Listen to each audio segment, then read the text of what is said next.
Welcome to Buses, Benches, and Baseball, presented by Dimtroduction. Who? Never heard of him. Who's this guy? It's not real! Now here is your host, Tim Dillard.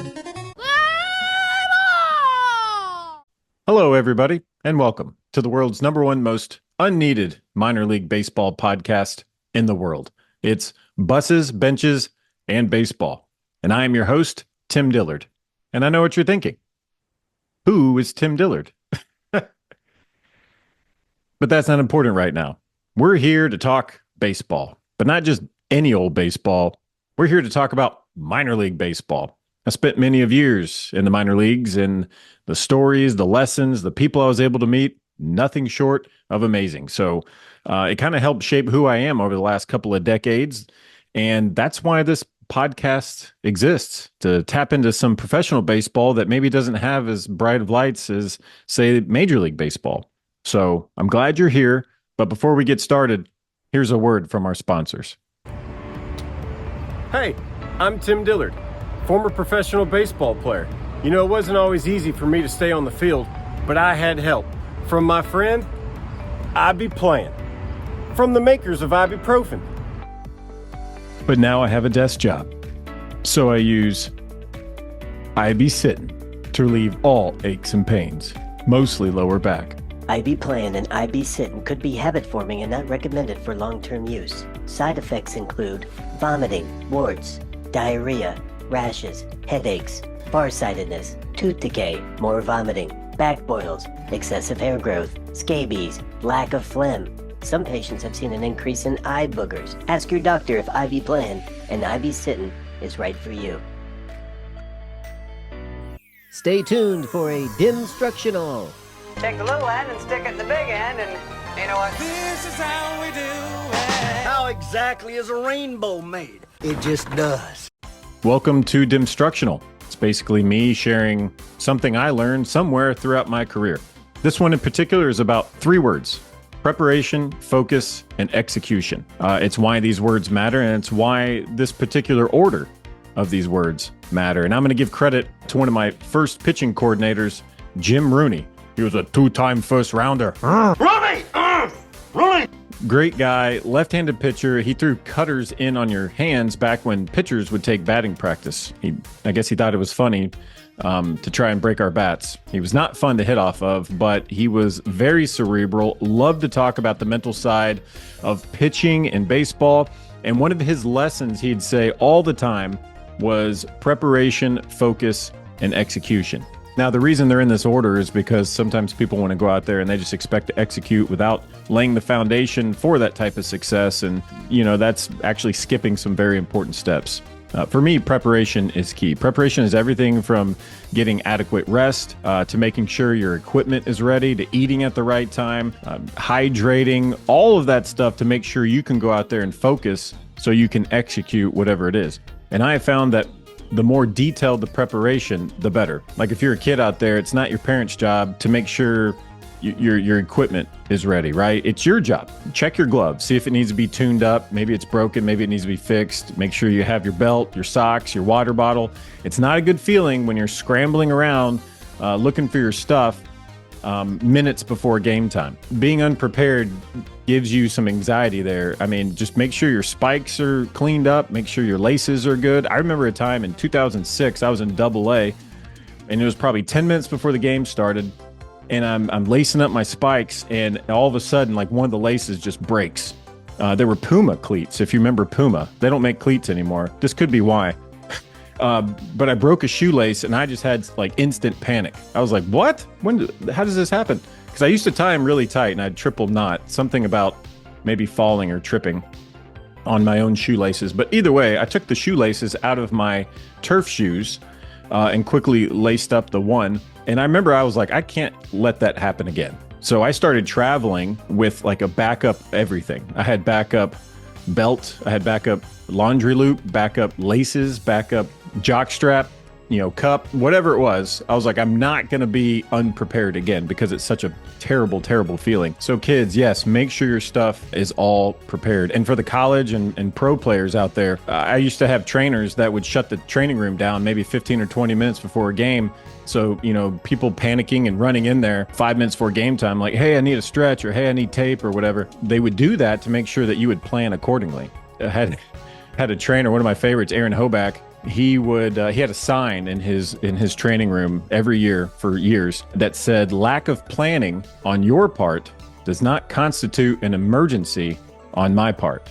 Basically saying, so your lack of preparation is not my emergency. It's not my problem. So the foundation here is about being prepared and what that looks like. Because when you are prepared, you're not worried about anything else, right? You can focus on what you have to do. You're not worried about the weather. You've already looked at the scouting report. You're stretched. You have all your equipment, and you're not sacrificing brain power to, oh no, I'm not ready, right? Then you can dive 100% in, be devoted to making that pitch, fielding that ball, running the bases, staying back on that changeup, and being totally present in the moment, allowing you to make those micro adjustments that you need to make in baseball, and do that in real time. That's where the focus comes in. But the bulk of it is preparation to get you to that point, so you don't have to think about anything else other than, I got to make this play, or I got to do my job. So why all this? So you can execute. Complete the task that's asked of you, doing your job as an individual player to help the team succeed. Now, clearly, you're not going to execute everything every single time. No one does that. Errors happen. People strike out. But the whole point is leading towards being a good teammate. If you haven't prepared, if you haven't stretched, if you haven't taken batting practice or fielded ground balls and working on pop-ups, you can't find your hat, or your uniform's still dirty from last game, that's not making the team any better. And that's the kind of, dropping the ball, pun intended, on what it means to be a good teammate. Anyways, preparation, focus, and execution. I still apply that today to pretty much everything I do on a daily basis. And I have Jim Rooney to thank for that, who stuck that in my brain 20 years ago. Rooney! Rooney! This has been a pointless DimStructional. Now it's time for a Mound visit. All right, my guest this week is Zach Jackson, left-handed pitcher, former professional baseball player, wearing the coolest shirt ever. Show the shirt. What do you got? 60% of the time? It's science. It's boring, but it's my life. 60% of the time, it works. Every time. Every time. And that sums it up, right? We're talking the minor leagues, minor league baseball. You did it for parts of 13 seasons? That's it, man. That's it. Wow. I had to look this up. You threw almost 1,300 innings, right? So Is that what it was? Yeah. Okay. Wow, you didn't know that? Wow. I did not. I mean, that's pretty good. Yeah. So you have extensive knowledge about the minor leagues, and it's all summed up in movie quotes. That's kind of how we navigate the clubhouse and the bus trips and everything else. So Zach Jackson, thanks for coming on, man. Thank you. I actually don't have a sense of humor. It's just there's a movie quote that's applicable for every single situation. For everything. Yeah, I heard one years ago. I had a teammate. Every time there was a hard hit foul ball, like a screamer, every single time this guy would go, "Happy, look out." And now I'll be at home watching. You hit that guy. You hit that. You should have been standing there. And then every single time there's like a hard hit rocket, like it's just ingrained. I'll be like, "Happy, look out!" Yeah. Love it. I love it. You're talking my language. I love that, Billy. I know. Pick up right where we left off. Well, hey, thanks for being on this random show that I just came up with. I mean, I didn't even have to call you. I just gave you a text message, and here you are. You show up. Thanks for having me. That's how it works, man. That's how it works. I got to fit you into my schedule and everything. It's so busy. I'm doing all these things. No. This is the first one. I'm pumped. Yeah, and you had a field trip today. So how'd that go? At the zoo, Nashville Zoo, my first grader. It was intense, aggressive, but we saw the monkeys and the rhinos, and we conquered. It was good. Yeah, exciting. Let's talk exciting, because when we talk about your career, this is something I did not know. I had to look this up because I did not know this. You were drafted in 2001 in the 50th round, and then you were drafted in 2004 in the first round. So, I mean, like, if you're not first, you're last, Ricky Bobby. I mean, that's kind of that's a huge difference. And I know you have a story behind this as well. So let's hear it. Oh, man. Yes. So I was 50th round out of high school, like fourth to last pick, I think. by the White Sox, and there were GMs drafting their nieces before me. Multiples. Yeah. I got you. Yeah. So to say that stirred something up and, motivated me, inspired me, that would be an understatement. But yeah, fast forward, went to Louisville for 2 years. Then I transferred to Texas A&M, and I've been blessed. Yeah. Went from last to first. So I'm really proud of that. Yeah. It started at the bottom. Now you're here. That should be a song. I think it is. Now we're here. Yeah, now we're here. It's played in every clubhouse still, I'm sure. Still. No, that's awesome, man. Yeah, I mean, that's kind of where it begins, right? Like suddenly, boom, you're thrust into the minor leagues, and you think right away, like, well, I'll be in the big leagues in like a year or something like that. Simple. Yeah, simple. Yeah, right? Well, talk a little bit about like where'd you go first and then kind of climbing that ladder? I signed late in the summer. I went to like short season A up in Auburn, New York. Oh, okay. So you did go to rookie ball. Yeah. So that was considered short season A. I don't know, but it was only so it only started halfway through the summer. I think for the people that get drafted. But did that, was only there like 15 innings. Season was over, and then I broke camp after my first spring training and started in high A. Went 8-1. Had one of the worst outings of my entire life against the Cleveland affiliate, Lakeland Tigers. Yeah. No, you're saying Cleveland because remember Brent Cleveland? I think he was like the third baseman on that team. That's why you're saying that. He owned me. That guy was probably the best player I'd ever played against. I'm surprised he didn't get 20 years in the big leagues. It was unbelievable. That dude owned me. I couldn't go get look him up out. His stats. That was 2005, right? Florida State. Yeah, look his those stats up against me. I mean, I got 50 ERA. Everybody else was like, I mean, all right, there's a fight at the bat rack again. Jackson's pitching. It was unbelievable. I couldn't get that guy out. He saw a beach ball against me. But and then we worked out later on together. In Texas, we crossed paths, right? Like that's just how the minors work too, man, right? That's how it works. Like it's just small circles. But got absolutely ripped in that one. That started a fire, and then I went on a run, finished up 8-1 there. Got promoted in the same season to Double-A with the Fisher Cats in Double-A for the Blue Jays. Where is that? Fisher Cats, New Hampshire. Is that still the team name? Yeah. Okay. Yeah. And I was selected that year to. I just had a good year. My first full season, I had a really good year. I say that humbly, but I mean, I led all the minors in wins, and I pitched in the Futures game. Got selected to pitch in the Futures game that year. You were the Future?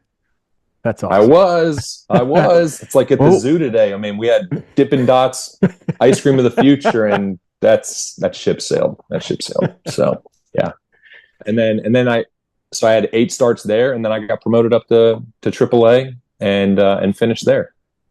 Nice. And then you were in the trade, right? Which trade was that? So that was for Lyle Overbay. Yeah. So Lyle Overbay, I think he was the first baseman for the Brewers. I knew that. It was me, Dave Bush, Gabe Gross. So I was kind of I was the player to be named later, but I was a centerpiece in that. Got traded at the winter meetings, and then I got to meet you, Dilly. Yeah, spring training, 2K6. Yeah. Yeah, that's awesome. I remember spring training 2000. Was it 8? Not 7. 2008 when we all lived together. Yeah. Spring training 2008. We all lived in that house in Arizona.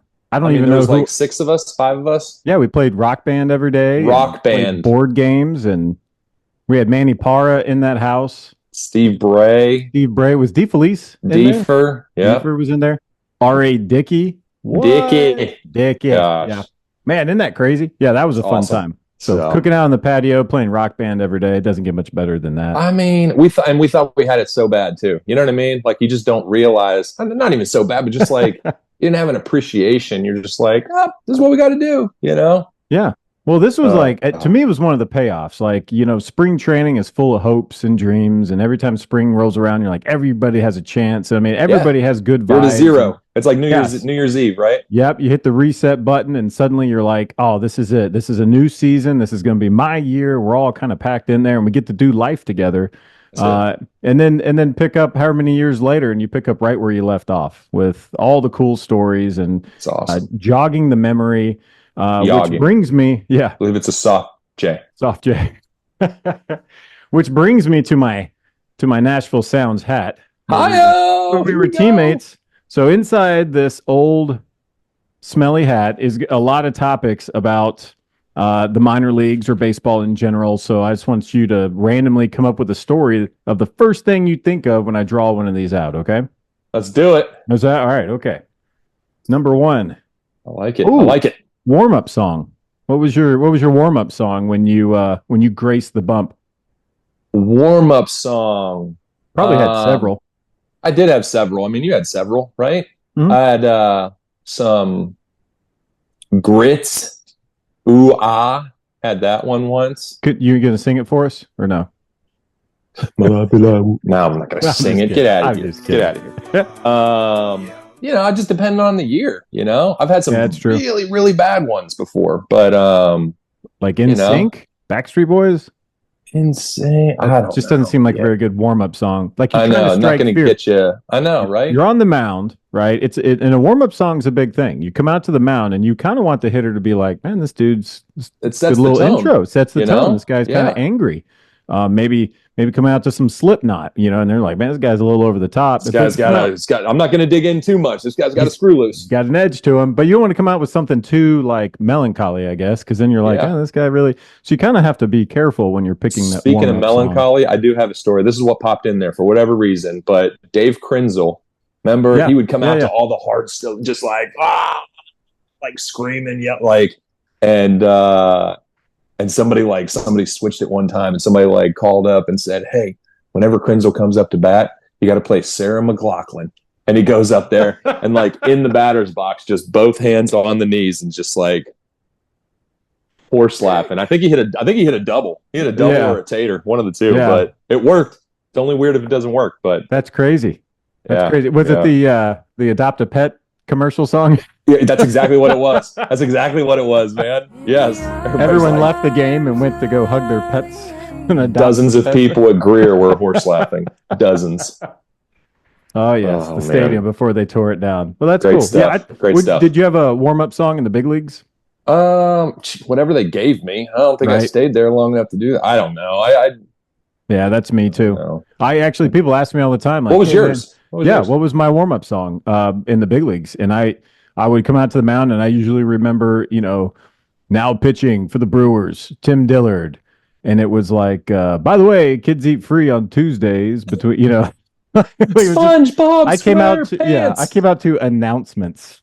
Right. That they have to tell. Ticket package stuff. Available, that kind of stuff. So that's what I love about it. All right, let's go to the hat. True. So true. Boom. Let's see what we got here. Dugout. You got a dugout story? I know you're a pitcher, but surely you got a dugout story.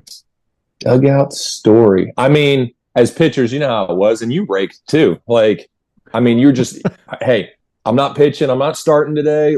It's my third day. Skip. You need me to put some cleats on because if you need an at bat, I'm your guy. I'm your guy. Right? One-eyed cat. We raked. So yeah, One-Eyed Cat. Great to bring that up. One-Eyed Cat was the game that we would play back when pitchers would hit.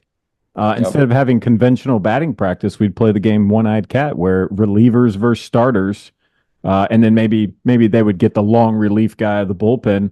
And there's some rules to it. Got some guys in the outfield, a couple guys in the infield, two teams, and you had to hit the ball and run to second base right before the sprint. The guys sprint were cashed because we did it before the games too. Yeah, batting practice and conditioning. No, I remember that being fun. Starting pitchers loved that. Relievers, they were like, oh, because they got to pitch that night. They had no legs that night. Yeah. The minor leagues. All right, this is a good one from the hat. Superstition. Do you have a superstition or like a pregame routine? I just talking about talking about this the other day, just routines, right? I wasn't really superstitious, but I had such a set routine that it was just like, all right, this is what time it is. It's time to, I'll take a shower. I would take a shower before the game.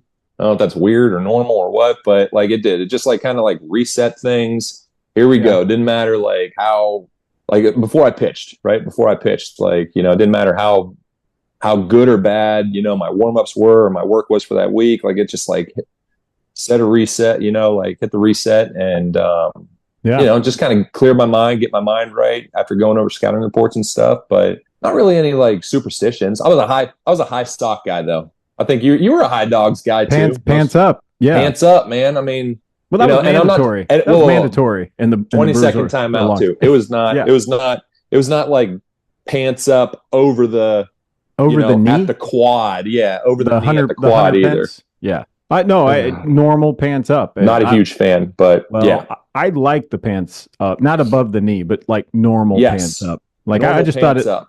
Yeah, I remember one time I was playing like in I don't know where I was, maybe Iowa, playing AAA Cubs. Well, Des Moines, I kind of went to get like a foul ball down the line by the bullpen, and this old lady like snatched my arm, and I was like, ah, and she was like, "You got a good look. I like the pants up look," and I was like, "Oh, thanks, lady. Here's a foul ball. Nice. Let go of my arm." Lady, you're scaring me. Get me. Yeah, Mista. I just thought that was, I thought that was great, and then it dawned on me, I'm like the only guy with pants up, at that time. Yeah, because outliers, right? Yeah, because the cool thing, once they got rid of the rule with having to wear your pants up, mandatory. Everybody was like, "Well, give me the huge ones. Give me the big baggy pants." That's why you see all the guys, especially in the Brewers and pretty much across baseball at that time. Like mid 2000s, it was guys were wearing huge baggy pants. Seriously, it was like MC Hammer pants. Yeah. I miss those. I got some Anthony in my garage. Grant, everybody. Yeah, I got a few pairs here too as well, man. Not gonna lie. I think I have a pair of Carlos Villanueva's pants because in spring training they just give. Do you, dude? I've got a collection. I have a pair of Ryan Braun pants. How about that? Nice. I've got Josh Hamilton. I've got David Murphy. I got Nelson Cruz models. Dude, you could sell all these. I mean, I do. And I'm like, man. But in spring training, you would get like the comfortable long ones, right? You're just like, hey, just comfort. Let's go. Here we go. But they would give you, and they recycled them. It's not like they went and bought brand new pants every time. No. Especially in the minor league camp. Like, we're going to give you pants that trickled down from the big leagues. That's just kind of the way it went. All right, here we go. That's it. So, yeah, sock game, always strong. No, I can't read my handwriting on that one. All right, how about coaches? So you're in pro ball for 13 seasons. You come across, you've been in different organizations, you come across different guys. Tossed around a lot. A lot of coaches, a lot of managers. You don't necessarily have to say a pitching coach either, because just because you're a pitcher doesn't mean you don't interact with everybody. Or could be a trainer, could be a strength guy. Who is someone that kind of mentored you, somebody that you gravitated towards in your minor league journey? Man, I mean, you know how it is. Like, we had so many great coaches, and I'm not just saying that either. So many just great baseball people. Yeah. Stan Kyle's in Nashville. Frank Kremblis is he was just laid back and let you play as much as you want. Yeah. Had great guys with the Brewers. Every stop. Seriously, like, there's a story for everybody. I think one of the guys that really, really, really set the tone for me in my career was my first pitching coach in high A. His name's Rick Langford. Actually, this is pretty cool. Rick Langford. He was a big league pitching coach that was in high A because he wanted to be low. He wanted to stay at home and do that. But you look his numbers up. So he taught efficiency, right? And so you talked about innings earlier, like, hey, your job as a starting pitcher is to get 21 outs. You got to get 21 outs, and you got 100 pitches. So you got to pound the zone. You got to get them out in 3 pitches. 3 pitches, it's an action pitch. But so we worked on a sinker and stuff, but and he showed me the new spitter, or the dry spitter. Dry spitter is what he called it. But you look up his stats, he has one of the best statistics even better than the hitting one. I forget what year it was. It was like between 80 and 83 or something like that. He had 22 consecutive complete games. 22 consecutive complete games? 22 consecutive and 26 on the season. I think it was something crazy like he was 9 total innings off from doing the complete amount of innings that you could do for the season. Wow. Isn't that unbelievable? That's crazy. And dude, and especially early on in your career to have that stressed. And if you look at baseball nowadays, it's like starting pitcher, like who cares, you know? You saw 40 relief guys. It's like 5 and dive. And you learn from a guy that went, been there, did that, knew all the tips and tricks. No, that's good. I like that. It was awesome. Yeah. Oh man. But I mean that one just stuck out. But I mean, just unbelievable people. I mean, I'm doing that injustice, like by all the people that that we got to work with and everything. I mean, I really am. No, great people. Yeah, it doesn't mean you're discounting anybody else. It's just that one stuck out because it pretty much is. It's something that you got early and you ran with it your entire career. You mentioned Frank Kremlis. I remember we were in Albuquerque, and I think it was 2007 or 8 maybe. And I gave up a home run on a slider, which it's at the elevation of 4,500 feet. You hit a fly ball, whatever. Win a homer. Hit a fly ball, win a tater. This would have gone out of anywhere. But minor details. Let's not get caught up in the details there. Yeah, Pascucci. I think it was Val Pascucci. Yeah, Valentino Pascucci. Big, huge right-hander. I got him like 1-2, and I threw a slider, and he just destroyed it. I mean, oblivion. I was waiting the ball just keeps going, but nothing breaks up there. Like your breaking stuff doesn't break, your sinker don't sink. Well, it's crazy. I thought it was going to. It didn't. It broke somebody's window in their house down the street. That's where that ball went. So later on in the game, Pascucci's coming up, and then here comes Kremlis running out of the dugout, and I'm like, dude, is somebody warming up? The manager's coming out to talk to me. Like, number one, what did I do? Number two, there's nobody warming up. It's going to be runs up to me, and he stares at me. He waved off the catcher, waved off everybody else, and he's smaller than me, and he kind of looks up and he goes, "Hey, what pitch did you throw that he hit into oblivion?" I was like, it was supposed to be a slider. It didn't slide, but I threw a slider. Okay, good. Whatever you do, don't throw that again. No, he went the opposite. He goes, I want you to throw every pitch to this guy a slider. No way. And I almost said something back. Like I was like, and then he just turned and, ran back to the dugout. And I'm like, okay. And what happened?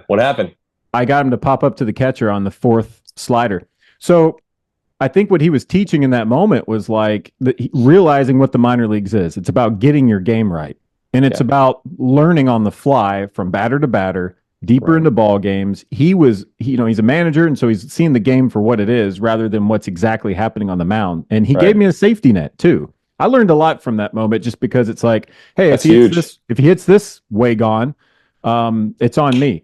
And you don't have to worry about what you're going to throw. Just throw. Don't worry about the results. A slider. So I was like, that's kind of cool. And so I wouldn't suggest that to everybody out there, kids, but there's moments where a coach can kind of take everything off the plate for you and just kind of let you eat out there. And then like as a young kid, I mean, as just your natural instinct is like, oh my God, I just gave up a home run. Can't throw whether this it was a really good one or a really bad one, like I can't throw this one. I can't do that. Right. I mean, I'm seeing that with our kids that are, my kids that are our oldest that just turned 14, like if they strike out or something, like, oh, he's throwing first pitch curveball. And like, it was like the first kid that he threw a curveball to. And he's like, he's throwing a first pitch curveball every time. It's like, no, he's not. But, but no, I mean, that's gold, man. I mean, that's so valuable. Well, that's the stuff that stays with you.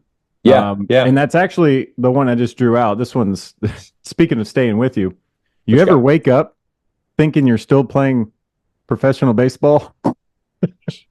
Yes. Do you know what I get, man? And this is so scary. You wake up in like a cold sweat. I can't, like, I'm ready. I'm excited. And it is real as I'm seeing and talking to you right now. Yeah. And I'm missing something. I'm always missing something. Exactly. I'm missing a shoe, a cleat. Somebody has my glove. Where's my hat? I can't find my pants. I don't have my socks. I can't get to the field, I all can't that get stuff. to it. A door's locked. I'm like, I mean, the struggle is real, right? Dude, how long you been done? How long have you been retired? I retired in 2016. So it's been some time, and you're still having these Carry dreams. the two. Oh yeah, nightmares. They're not dreams. They're nightmares. I have them all the time. I've been done, coming up on 5 years, and I'm just like, It's amazing. Like you're stuck in this dream, and you're like, you are looking at teammates' faces, and you're seeing the ballparks, and you're like, all you're trying to do is get to the game. I'm playing, And every time you find something, you lose something else. I don't know where this dream comes from, but minor league baseball, I mean, the whole professional gig boils down to being on time and being prepared and having everything that you need. So yes, for us that have been, down this path, a nightmare for us is all of that coming in. Panic. Just panic button, just hammering the panic button. I do appreciate that I'm not alone in that. Oh, thank goodness. Yeah. I mean, the struggle is real. The struggle is real. Yeah. Oh, here we go. Teammate. What you got? Who was a memorable teammate? Again, you're not discounting me because you could easily. Damn it, Dilly. I mean, there's so many buttes. I mean, I'm still in a fantasy football league, like from the Brewers, probably since 2007 or so. Wow. Still in it. But I mean, you just have like lifelong friendships, like, I mean, the Zoom Waltz, the Ratinos, the Mitch Stetters, the Manny, I mean, half the, my buddies, I mean, they're in my wedding and stuff, great people that you could just pick up right where you left off. Right. There might be a lot of time, distance between, calls and stuff, but you pick up right where you left off. Beautiful teammates. Obviously we've had a lot, but I think I was talking about this before, but like Andy Abad, one of the most salty veteran guys. Everybody on every single team should have a guy like this on their team. Crusty. He's like, a crusty.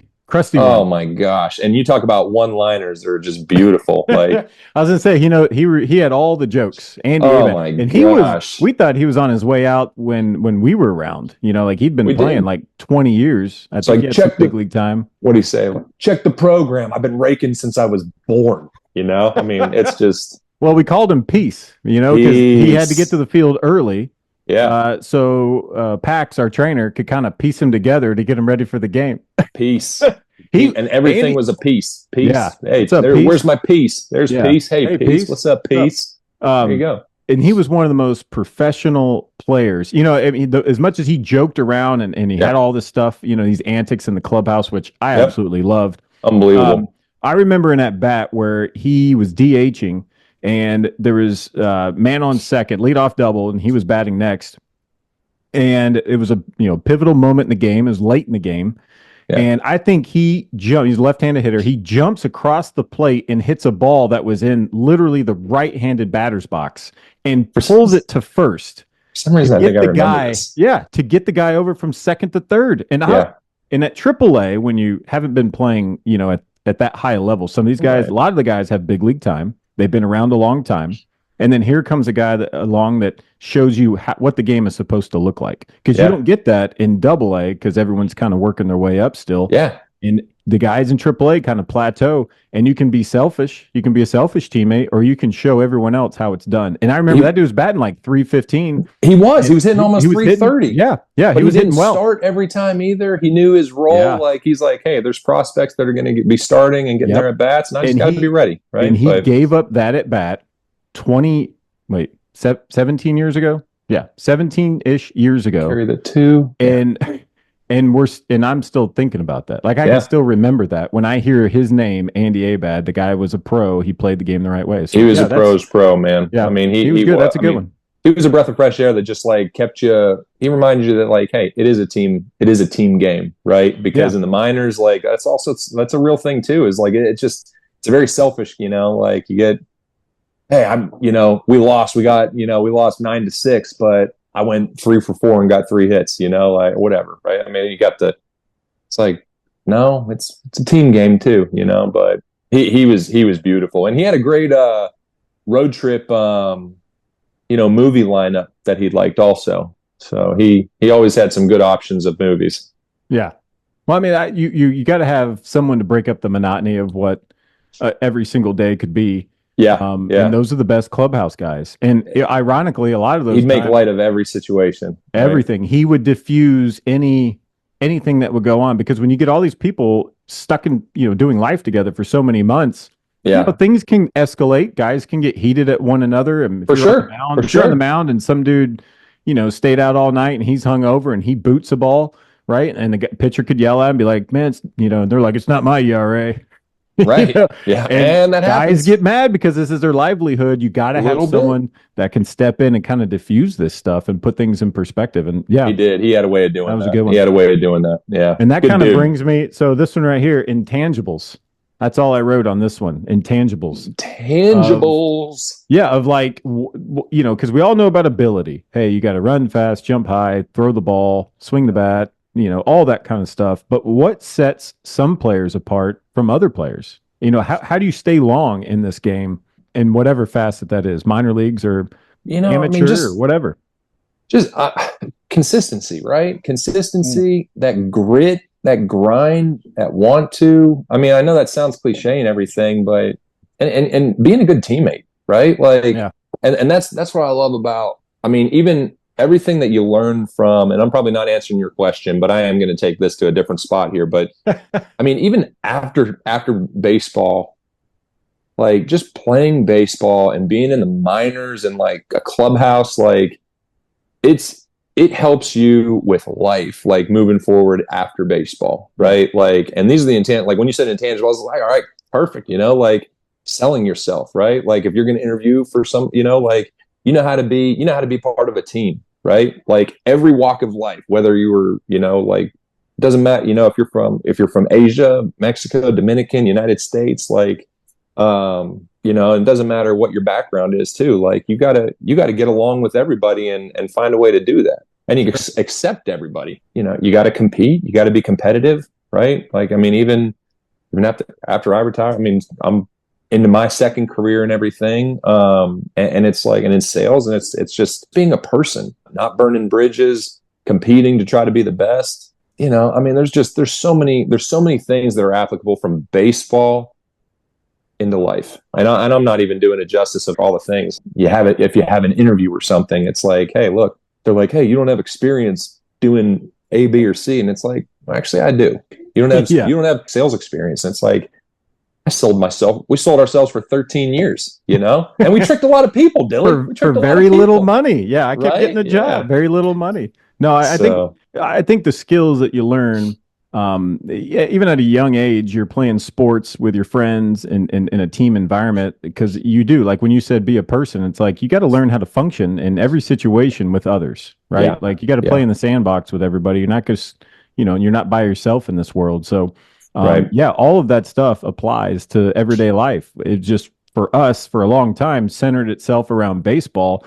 And then out in the real world, you feel like you can function and you're prepared for what's out there. And I think that's what team sports is all about. So anyway, being a chameleon and doing it. Yeah, man. Yeah. Be the chameleon. Zach, I just want to thank you. I want to thank you for coming on the show that I just invented. Bill, you're the man, dude. This is awesome, dude. And I'm probably going to have you back on as soon as, I make the rounds. I only have about 700 more teammates to go. So we'll circle back to you. I made the traveling squad, man. I take the victory. Take the victory. So thanks, man. Thanks for having me, dude. This is awesome. Thanks, brother. See you, man. Timmy Dillard. See you, buddy.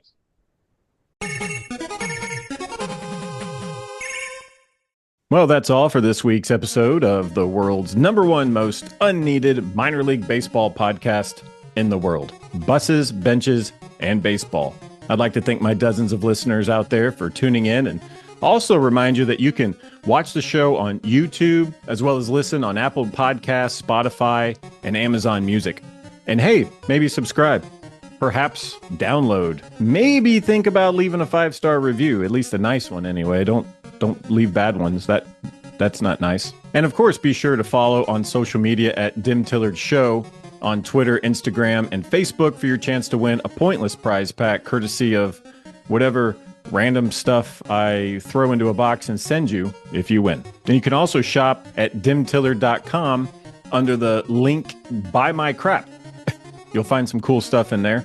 And also I'm on Cameo, if you know what that is for some reason. Great. See you next time on Buses, Benches, and Baseball. Thank you for tuning in to Buses, Benches, and Baseball, presented by Dim Tillard.